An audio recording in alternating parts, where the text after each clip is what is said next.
पहली बड़ी खबर अपने दर्शकों को हम बता देते हैं। रूस के ड्रोन अटैक पर बरसे यूक्रेनी राष्ट्रपति वोलोदिमीर ज़ेलेंस्की। रूस को हमलों के लिए सजा मिलेगी, ये ज़ेलेंस्की का कहना है। दिखा रहे हैं हम तस्वीरें किस तरीके से कीव के अलग अलग इलाकों पर हमले जारी हैं ड्रोन्स के जरिए। तो ज़ेलेंस्की की तरफ से कहा गया है कि हमारे शहरों पर हमला कर दुश्मन हमें तोड़ नहीं सकता, मुंह तोड़ जवाब मिलेगा। आम लोगों पर हमला कर डराने की कोशिश कर रहा है रूस।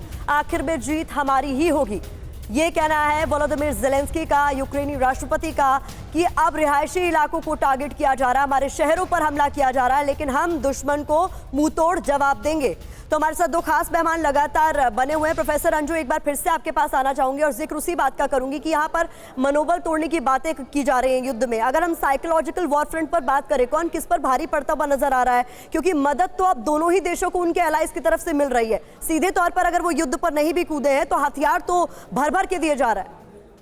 प्रतिमा, ये आपने बहुत ही महत्वपूर्ण बात कही।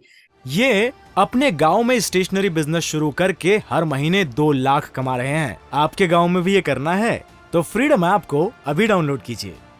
कि दोनों ही जो देश हैं उनके कहीं ना कहीं अब खेमे बन चुके हैं और रशिया का साथ देने के लिए चीन और नॉर्थ कोरिया जैसे देश हैं, कुछ अफ्रीकन देश भी अब सामने आए हैं, और वहीं पूरी वेस्टर्न लॉबी को नाटो के रूप में, जिसका कि नेतृत्व अमेरिका कर रहा है, हम यूक्रेन की सहायता शुरू से करते हुए देख रहे हैं।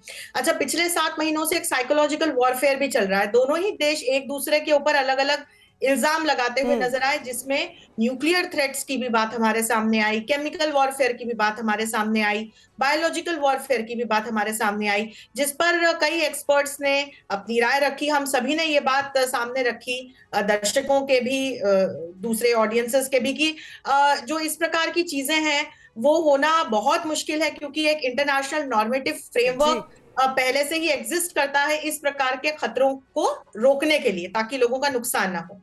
अब ये बात करते हैं कि आगे कैसे क्या एस्केलेशन की तो संभावनाएं और ज्यादा हमें होती हुई दिखाई दे ही रही हैं, लेकिन एक महत्वपूर्ण बात हमें समझनी चाहिए कि चाहे असली युद्ध स्थल पर जो युद्ध हो रहा है उसको हम देखें या जो साइकोलॉजिकल वॉरफेयर हो रहा है उसके द्वारा हम देखें, हम अभी ये नहीं कह सकते प्रतिमा कि किसका पलड़ा भारी है, क्योंकि हर दिन एक नई खबर हमारे सामने आती है, एक नया इल्जाम हमारे सामने आता है। लेकिन हाँ, एक चीज कहूंगी कि बार बार जो ज़ेलेंस्की कहते हैं हम डरेंगे नहीं, हम पीछे हटेंगे नहीं, अपने देश को वो पूरी तरह से बर्बाद करवा चुके।